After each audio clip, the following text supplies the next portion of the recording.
حناخذ مقطع الآن لأحد مشايخ السودان دخل إلى ليبيا من تنظيم القاعدة.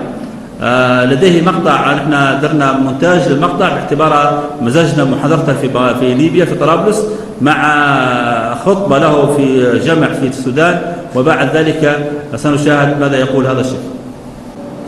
اجتمعتم في هذا المكان من أجل أن توجهوا رسالة للكفار والمنافقين أن أسامة بن لادن أخونا وولينا. يقدر يقول ما سروري أنا عندي شنط بتاعت حديد تدين عبد الحي يوسف وكل من معه من السرورية ودعاة الفتنة في هذه البلاد وفي كل العالم. شنط بتاعت حديد. والله يجب أنا عبد الحي إلا ترحل تمشي قطر ولا تمشي أي دولة أخرى. أوعك تفتح بوزك. عرفت كلامي أنت ولا ما عرفته؟ أوعك. خطب خطبة قال فيها كلمتين، وده اللي بيهمني من الخطبة، كلمتين بس اللي بيهمونا كلمتين. الكلمة الأولى قال في فتنة دينية في هذه البلاد السودان، وقال بلدنا السودان تنعم بالأمن والاستقرار. والله ده من أعجب الأشياء في هذا الزمن، إنه عبد الحي يوسف بقى يتكلم عن إنه الأمن ذاته نعمة، وهو الأفتى بالتفجيرات. فيما مضى لما ما كان عندهم سلاح، ما عندهم إلا سلاح الإيمان، الواحد بيربط حزام ناسف يعني على خاصرته ويدخل في مجموعة من اليهود ويفجر نفسه. هذه اختلف فيها أهل العلم المعاصرون، والذي أفتي به بأن هذه عمليات استشهادية مباركة، صاحبها إن شاء الله إن أخلص النية لله هو في أعلى عليين وفي جنات النعيم. تقدر تكذب يا عبد الحي؟ تقدر تكذب؟ قناتك كاملة نزلناها كلها فيها تكفير وتفجير وإباحة للتفجيرات وقتل الأبرياء. عبد الحي يوسف صورة وصوت بالفيديو تتكلم عن نعمة الأمن الليلة. أنت منو الأفتى ناس مصر إنهم يطلعوا الميادين عشان يحصل القتل وسفك الدماء واغتصاب النساء وقتل الأبرياء؟ منو غير عبد الحي يوسف والقرضاوي قرض الله أذنيه ولسانه والعريفي وسلمان العودة وغيرهم. قال الحمد لله على نعمة الأمن. موضوعك شنو أنت يا عبد الحي؟ قال في فتنة، قال بيتزعموها طائفتين متطرفتين. الطائفة الأولى قال نحن شباب، قال سفهاء الأحلام، كلام أنا كتبته بالنص وده موجود عندي، سفهاء الأحلام وحدثاء الأسنان ومتطرفين إلى آخر ما قال هذا الرجل الذي لا يخاف الله سبحانه وتعالى في ألفاظه ومنهجه وكلامه. قال ينتحلون مذهب السلف. وعلى رأس هؤلاء طائفتان من الناس. الأولى قوم حدثاء الأسنان سفهاء الأحلام يدعون أنهم دعاة إلى الله عز وجل، وأنهم ينتسبون إلى طريق السلف، يتناولون الناس بألسنة حداد في سوء خلق وقلة حياء وفقدان أدب ومخالفة للأعراف. تكلم عن السلفيين اللي هو نحن سلفيين ونفتخر. عرفت كلامي؟ ده منهج السلف جوا عينك يا عبد الحي، لأنه أنت تبريت سنة 2003 زي ما جاء في جريدة الشارع السياسي، اتبريت من منهج السلف. أنت عارف السلف منو يا عبد الحي؟ تعرفهم؟ السلف دول هم القرون الثلاثة المفضلة زي ما قال العلامة الإمام الفوزان: وإن رغم أنفك وأنف محمد سرور قبحه الله دنيا وآخرة، الذي هلك قبل شهور. أجبت لنا هنا في الخرطوم في زيارة سرية 3 مرات، ذو الحي يوسف، محمد عبد الكريم، وعلاء الدين الزاكي، والطرنقة البجايدين. عرفت كلامي؟ وكشفوكم ناس الصحف، وكل الوثائق موجودة عندنا بفضل الله جل وعلا.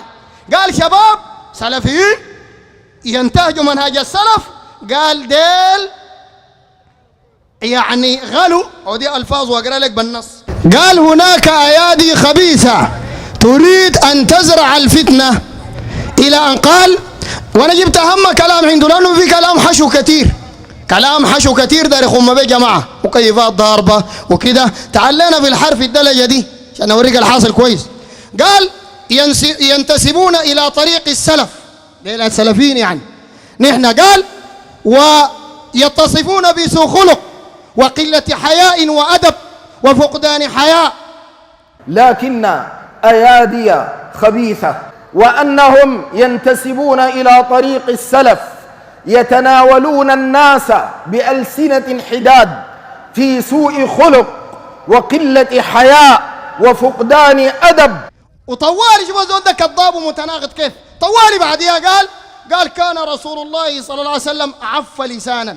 وبذاءة اللفظ ليست من الإيمان في شيء، فإن نبينا عليه الصلاة والسلام كان يخاطب الكبير من كفار قريش بقوله يا عم يا عم، ما طعن أحدا في عرضه ولا أساء لأحد في أبيه ولا أمه ولا وجه لأحدهم لفظا نابيا ولا كلمة قاسية، بل كان صلى الله عليه وسلم أعف الناس لسانا. طيب انت قلت قليل الأدب واحد، قلت سيء الخلق اثنين، قلت قليلين الحياة ثلاثة، هذا ده شنو؟ ده قلت بإذنيك ولا بلسانك؟ ولسانك ليه ما بقى عفيف؟ تناقض. الأخوان المسلمين دول أكثر ناس متناقضين على وجه الأرض. قال ولا وجه لأحد ولا وجه النبي صلى الله عليه وسلم لأحد لفظا نابيا ولا كلمة قاسية.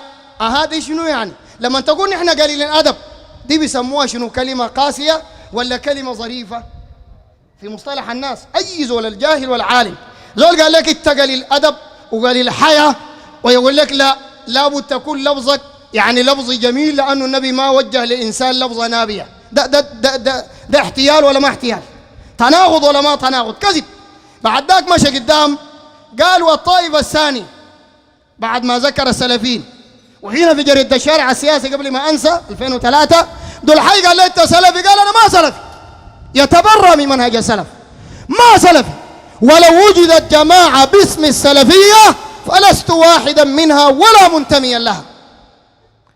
لكن لما جاءت المظاهرات العمولة ناس عبد الحي قبل شهر من الآن بالضبط تقريبا في موضوع قضية قفل المسجد الأقصى، عبد الحي طلع ورافعين العلم والشعار مكتوب فيه جماعة الإخوان المسلمين، وعبد الحي لابس الشعار بتاعهم وواقف قدام، وانكشفت القضية وانتهت اللعبة. ما داير منهج السلف وهو من حزب الإخوان المسلمين المفسدين في الأرض. ودي أسوأ جماعة في تاريخ العالم الإسلامي المعاصر، دمرت الدين وأساءت إلى الإسلام وأفسدت بين صفوف المسلمين وضيعت القضية الأساسية قضية التوحيد في أكثر بلدان المسلمين. هم جماعة الأخوان المسلمين، وهم سبب في قتل الرجال واغتصاب النساء وسفك دماء الأبرياء وذبح الأطفال الأبرياء. هي جماعة الأخوان المسلمين. عبد الحي يقدر ينكر الكلام ده؟ يقدر ينكر الخطبة الخطبة في شأن موضوع سوريا وحرض الشعب السوري والشباب المسلم في العالم كله إنه يمشوا لسوريا ويجاهدوا، فخرج بعض الناس سمعوا كلامه خرجوا على حاكمه بغض النظر إنه كافر ولا ما كافر، لكن حتى الحاكم الكافر ما بيجوز الخروج عليه لشعب بريء ما عنده ولا سلاح ولا طبنجة في يده شايلة. ما ممكن يا أخي، شعب بريء طيب مسكين يدينه بيضاء فاضية من الأسلحة نقول لهم هيا اخرجوا على بشار الأسد عشان يضربهم بالسلاح النووي والسلاح الكيماوي. منو الفعل ده؟ عبد الحي يوسف واحد في السودان، اثنين سلمان العودة في السعودية، ومحمد العريفي ده كمان قال لهم الملائكة ذات نزلوا قاتلوا في سوريا.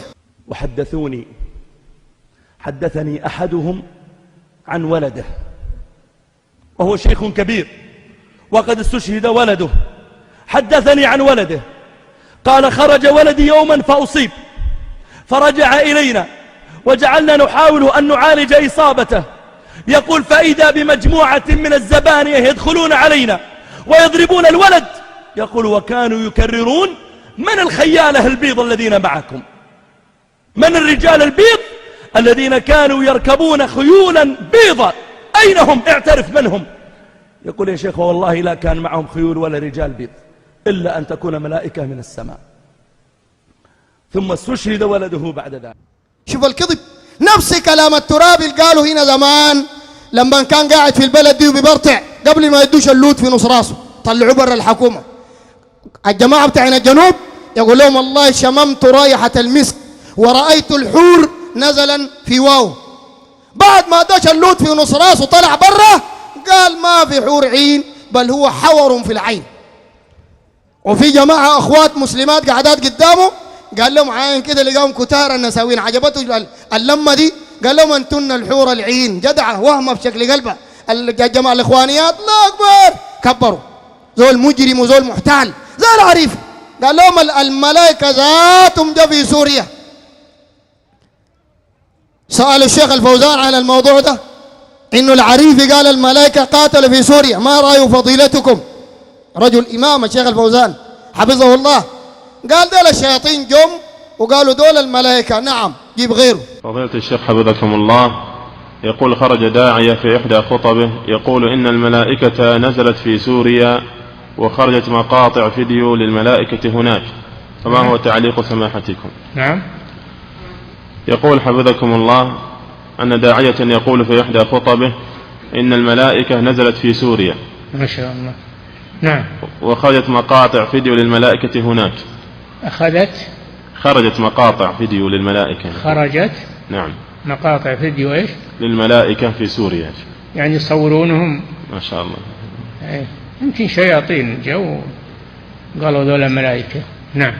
أهل سوريا فيهم خير إن شاء الله وفيهم صلاح، وهم مظلومون بلا شك ومعتدى عليهم، لكن نزول الملائكة ما حصل إلا للرسل مع الرسل عليهم الصلاة والسلام. قد ينزلون مع المؤمنين الصادقين لكنهم لا يرون. من اللي يراهم يقول نزلت الملائكة؟ ما حد يراهم. نعم. موضوع انتهى. وانت عرفتهم كيف ملائكة. بعدين الملائكة لو جاء في سوريا انت المقاعدك في القصور في السعودية شنو يا عريفي؟ تنطط بحواجبينا في القنوات الفضائيات. المقاعدك شنو انت؟ سؤال. المقاعدك مرتاح 24 ساعة، مرتاح مرطب، مكيفات ضاربة 24 ساعة.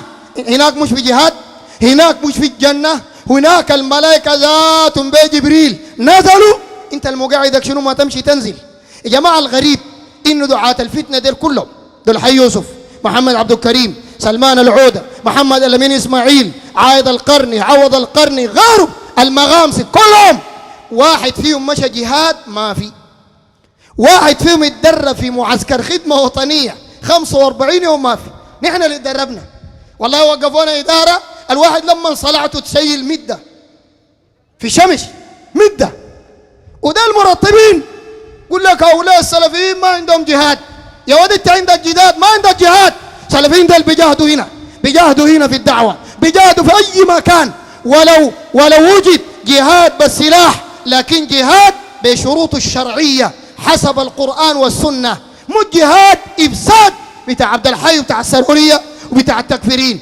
جهاد شرعي. والله أول ناس تلقانا قدام السلفيين، أول ناس واقفين في مجتمع وفي أي مكان بيتكلموا يدعو إلى الله ويصبر على الأذى من الصوفية ومن التجانية ومن الختمية والقادرية والسمانية ومن الإخوانية ومن السرورية ومن الداعشيين ومن الجميع. يصبر على الأذى دلل بيصبر على الجهاد.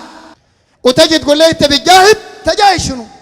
أنا أتحداك أنا أصنع لك نبلة. تعرف نبلة؟ أديك ليه؟ أقول لك أضرب اللوري ده. تقول لي تجاهد شنو يا مجرم محتال؟ عرفت كلامي؟ وأكبر دليل على احتيال هؤلاء الإخوان المسلمين والسرورية ودعاة الفتنة لما طلعوا المظاهرة ناس عبد الحي يوسف المسجد الأقصى قفلوا ولا بد يفتحوا. رسالة إلى حكام المسلمين أقول لهم اتقوا الله، استحوا من الله، استحوا من الله. الله جل جلاله سائلكم عن المسجد الأقصى فماذا أنتم قائلون؟ يا من وضعتم أيديكم في أيدي أعداء الإسلام وأهله ماذا ستقولون لربكم يوم القيامة؟ عما قريب سيزول ملككم، ستذهب رئاساتكم، ماذا تقولون لربكم جل جلاله إذا ذهبت عنكم الدنيا؟ الملك سلمان ضرب تلفون واحد حفظه الله جوا عينك يا إخواني، حفظه الله تعالى، ونحن بنشكر ما طمعانين في حاجة عنده، ما في مخلوق عنده لنا حاجة. أنتم الفقراء إلى الله والله هو الغني الحميد، لكن بنشكره لأن النبي صلى الله عليه وسلم قال لم يشكر الله من لم يشكر الناس. فضرب تلفون واحد الملك سلمان حفظه الله، ضرب بفضل الله عز وجل فتح لهم أبواب الأقصى للمسلمين. الأخوان المسلمين قام غضبوا بقى يشتموا في الملك سلمان. ليه؟ لأنه زي ما جاء في كتاب الأخوان المسلمين أحداث صنعت التاريخ، حقهم، كتاب حقهم ما حقنا، كتبهم ما كتبنا نحن، طبعهم ولا نحن، باعهم ما نحن. في شنو في الكتاب؟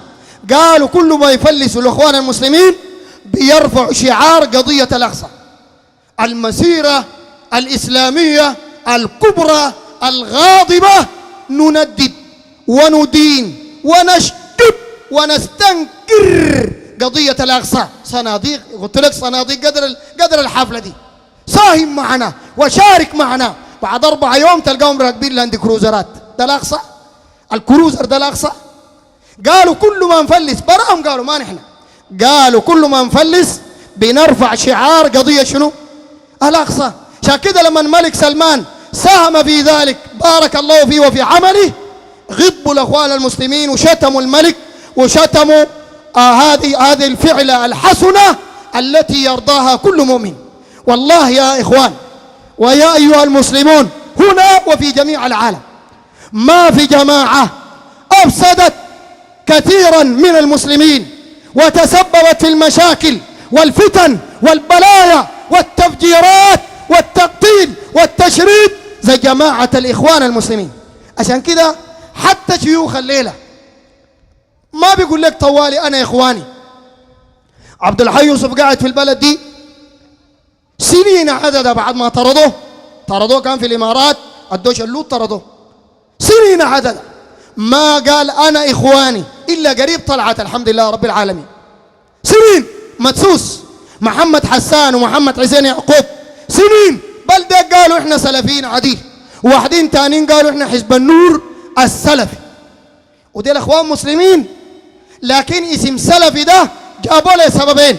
السبب الأول لأنه اسم الأخوان المسلمين بقى أخبث اسم، زي الحزب الشيوعي بقى اسم خبيث، بقى يقولوا جبهة ديمقراطية، يقولوا حركة حق، حركة القوة الديمقراطية الحديثة والجديدة.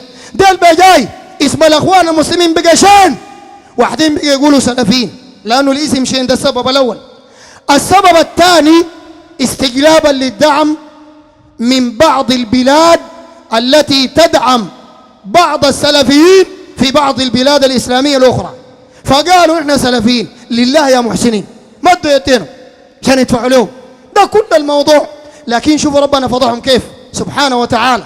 والله ربنا فضحهم فضيحة عجيبة جدا، عجيبة. قال شنو عبد الحي؟ قال والطائفة الثانية، قال الطائفة الثانية برضو المتطرفة، قوم ينتسبون إلى التصوف زورا يريدون أن يغيروا الثوابت، يعني المناهج الدراسية. قال وأن يفجروا الأوضاع، والتصوف من هذا المسلك براء. الطائفة الثانية قوم ينتسبون إلى التصوف زورا، والتصوف من هذا المسلك براء. التصوف الحق الذي نعرفه تصوف العباد الزهاد، تصوف أبي القاسم الجنيد والسري السقطي وسهل بن عبد الله التستري. يا جماعة ده ما احتيال. الناس اللي قالوا ما دارين توحيد في المناهج الدراسية السودانية ديل منو؟ ديل الصوفية. ما ممكن تقول ديل ما صوفية بس انتسبوا ساكت، وده ما بمثل التصوف الحق. والله ده احتيال وده إجرام. والنفس الكلام ده قالوا ود البلة بتاع أنصار السنة المركز العام، ومناهجهم كلها واحدة، مركز عام إصلاح، عبد الحي، سلمان العود، العريفي، كل كل مناهجهم واحدة. النازل ده الأخوان مسلمين كلهم أخوان مسلمين، لابد تعرف الحقيقة دي أنت. وما سلفيين، والسلفية منهم براء وهم بريئون من المنهج السلفي الصحيح أبدا. والدلبلة جابوه في مناظرة مع الخنجر، والخنجر طبعا حريف جدا، لقى جماعة دي الحمام ميت بقى يطقل بيه.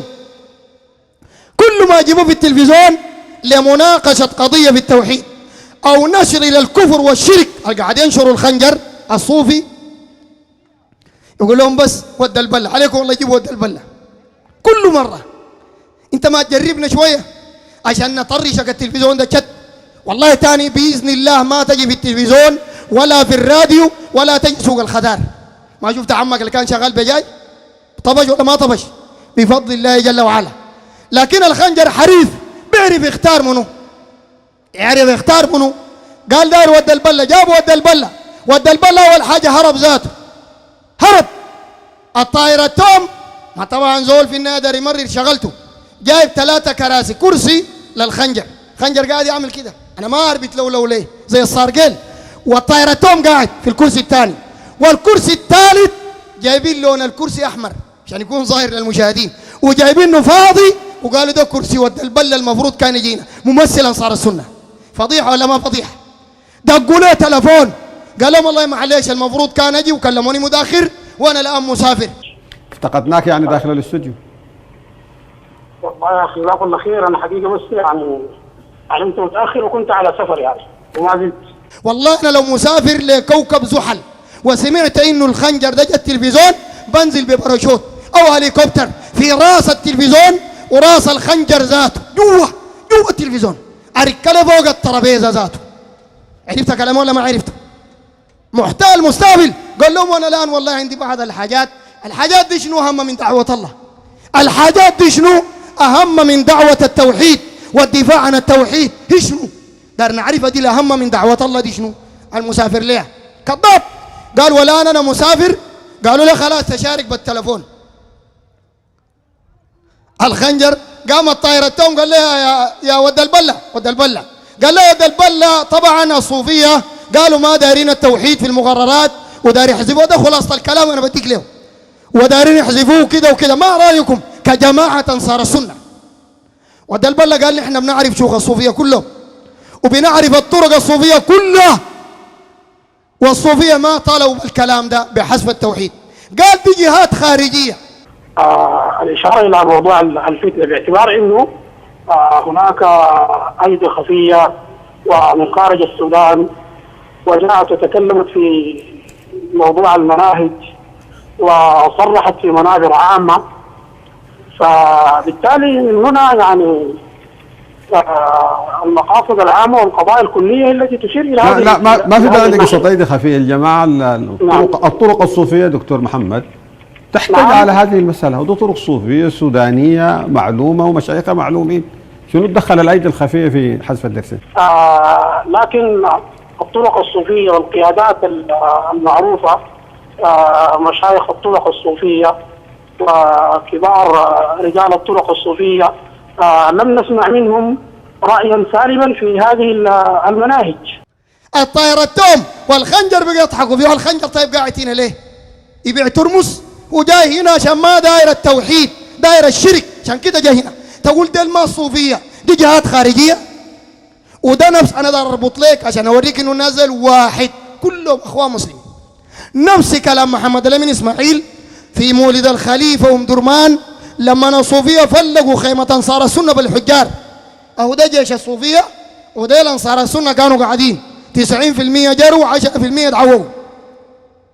اهو ده الصوفية فلقوا فيهم، والوقت داك نحن لسه معاهم شوية كده. سوقنا طلاب الجامعات قريب 500 طالب بالحفلات. مشينا ثاني يوم المولد خيمة انصار السنة، قلنا يا اخي ننصرهم. الوقت داك وقفنا حرسناهم حاوطناهم. اسماعيل عثمان جاء اول كلمة قال الصوفية اخواننا وما عندنا معاهم مشكلة. محمد الامين اسماعيل سألوه قالوا لا ضربوكم في المولد ديل الصوفية؟ قال لا ديل الشيعة. الناس يا جماعة الناس بيغشوا في منه، يخادعون الله وهو خادعه. ديل يخدعوا الله ويخدعوا الذين آمنوا، لكن والله نازل من أكذب البشر على وجه الأرض. والآن ربنا كشفهم لنا بفضل الله جل وعلا.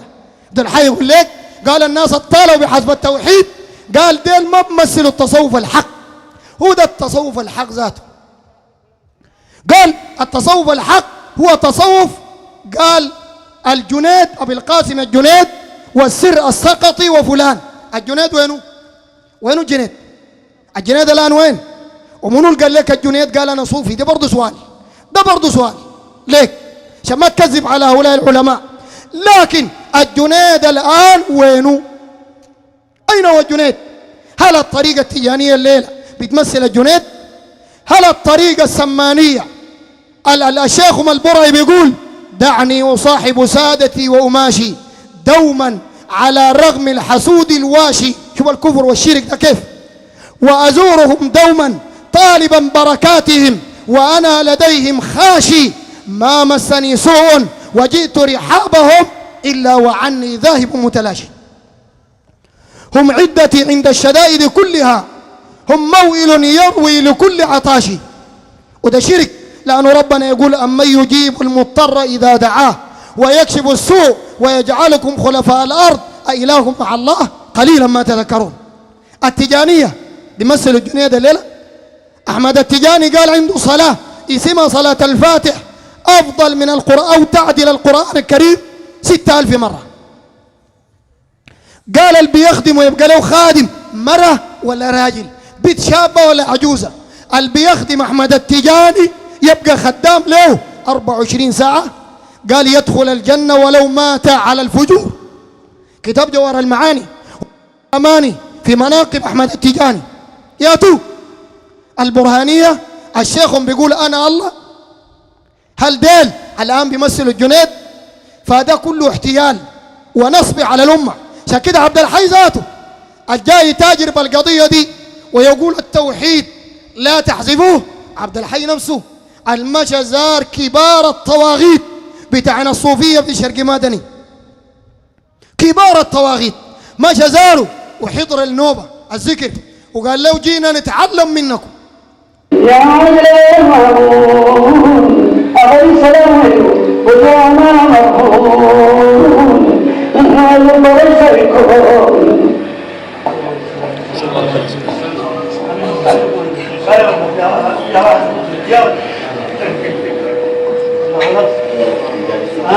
الزمن أكرمتنا بارك الله فيك عشان يلحقوا الصلاة بس. جزاك الله خير بارك الله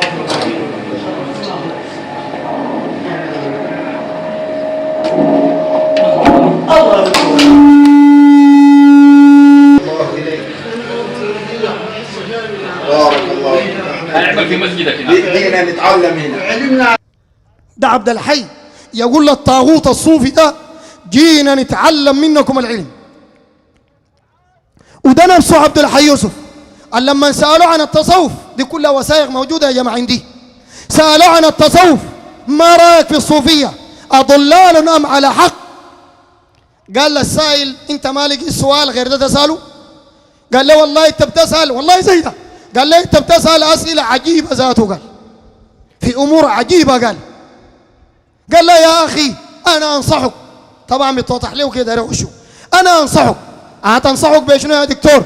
أنصحك بأنه قال ربنا في القبر ما حيسألك من صوفية ولا حيسألك من سيد قطب ولا حيسألك من ابن تيمية وابن القيم.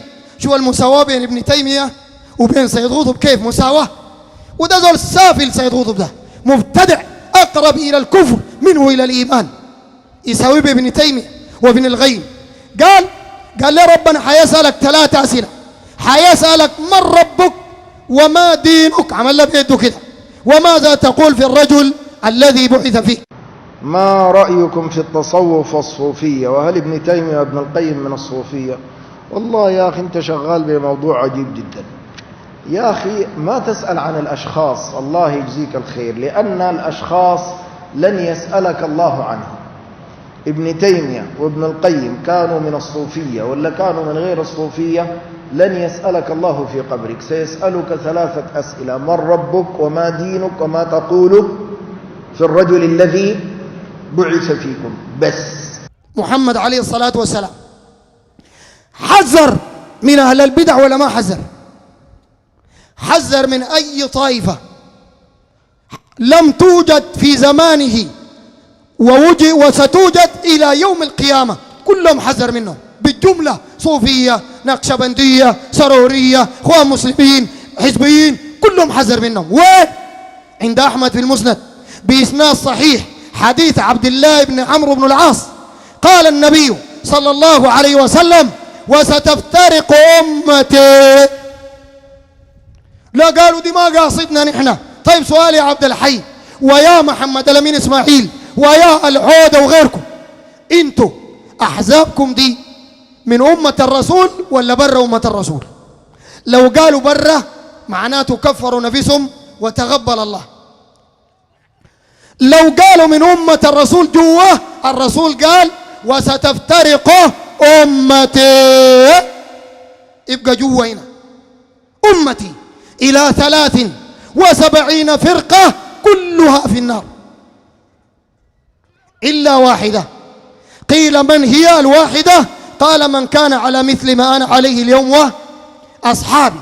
فالنبي عليه الصلاة والسلام أول وأفضل وأعلم من حذر من هذه الفرق التي تسمي نفسها إسلامية، لأنه قال أمتي.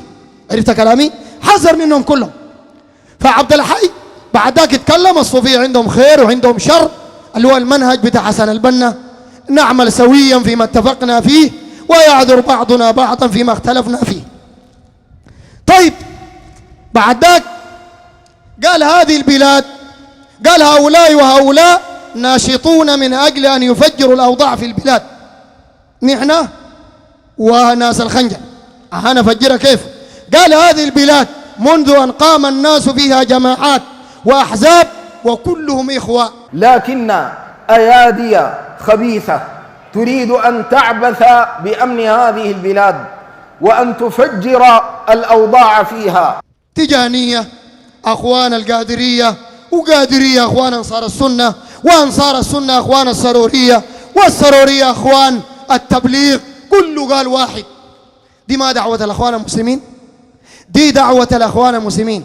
ونرد على بآية واحدة في كتاب الله. ربنا قال: أفنجعل المسلمين كالمجرمين ما لكم كيف تحكمون. نحن ما واحد، نحن وحزب عبد الحي الإخواني ما واحد. ذاك حزب إخواني يدعو إلى المظاهرات والتفجيرات ويثني على كبار الإرهابيين والدجالين والخوارج والمجرمين كثنائه على بن لادن. والعبد الحي ما قال لما الناس في ميدان المولد 18 نفر وقاعد يخطب فيهم: أسامة أخونا وهذا المقام مقام رفع صوت. يعني قال لهم كبروا، زي قال لهم: جماعة الله أكبر، وإن أسامة بن لادن قد فعل بالكفار الله أكبر. أقول أيها الإخوة الكرام، جئنا إلى هذا المكان من أجل أن نحقق غاية شرعية مفادها أننا ندين الله عز وجل بأن قتيل الأمس هو أخونا.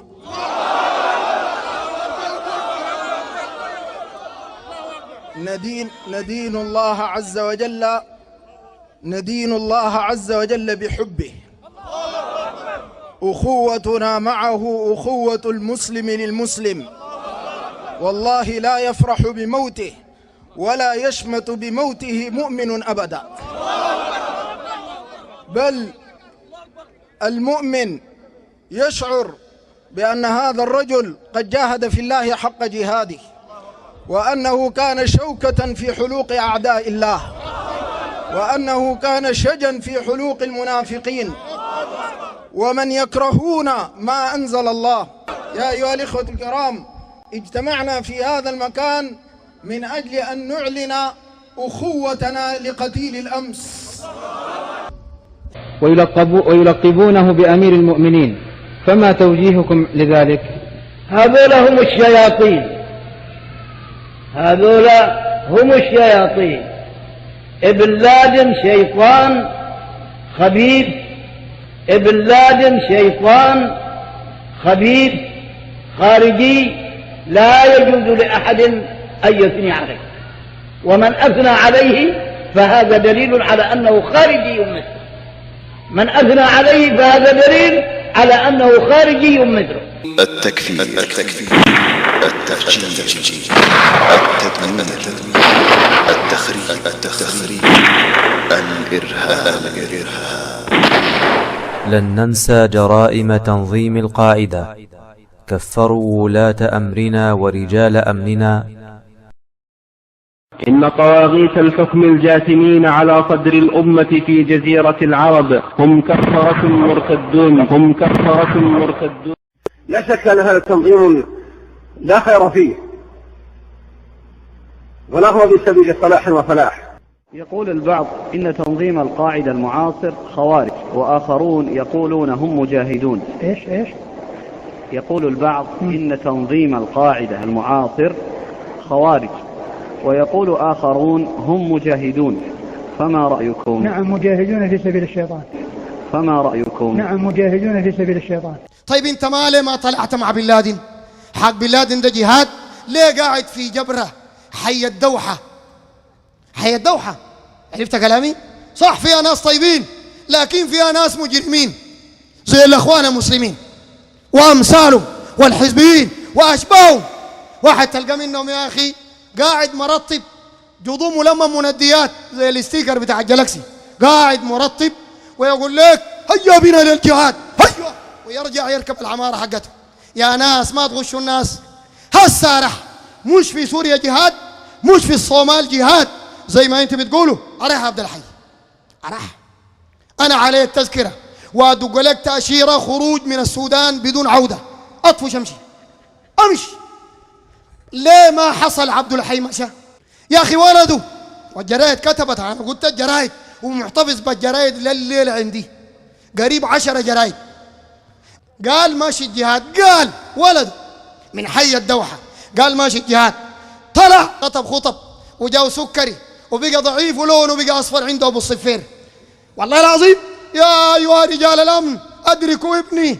طيب أبناء الناس المشوا بفتاويك وبخطبك، شباب متطرفين نوريك التطرف ده كويس وننجمك نجام عمرك ما شفته، والشغل ده العالم كله بيسمعه. عبد الحي يوسف يا أيها العالم دعا الناس إلى التفجيرات، موجود في اليوتيوب، حنرفع عليك مع الكلمة دي، العمليات الانتحارية، قال جائزة تب. فيما مضى لما ما كان عندهم سلاح، ما عندهم إلا سلاح الإيمان. الواحد بيربط حزام ناسف يعني على يعني خاصرته ويدخل في مجموعة من اليهود ويفجر نفسه. هذه يعني اختلف فيها أهل العلم المعاصرون، والذي يعني أفتي به بأن هذه عمليات استشهادية مباركة، صاحبها إن شاء الله إن أخلص النية لله هو في أعلى عليين وفي جنات النعيم. ده عبد الحي، والحمد لله زمان كان يتكلم بالكتب يقول لك طبعتوا ايتوا، الآن بقى اليوتيوب بفضل الله زي ما فيه سوءات بقى فيه خيرات، كشف هؤلاء المجرمين.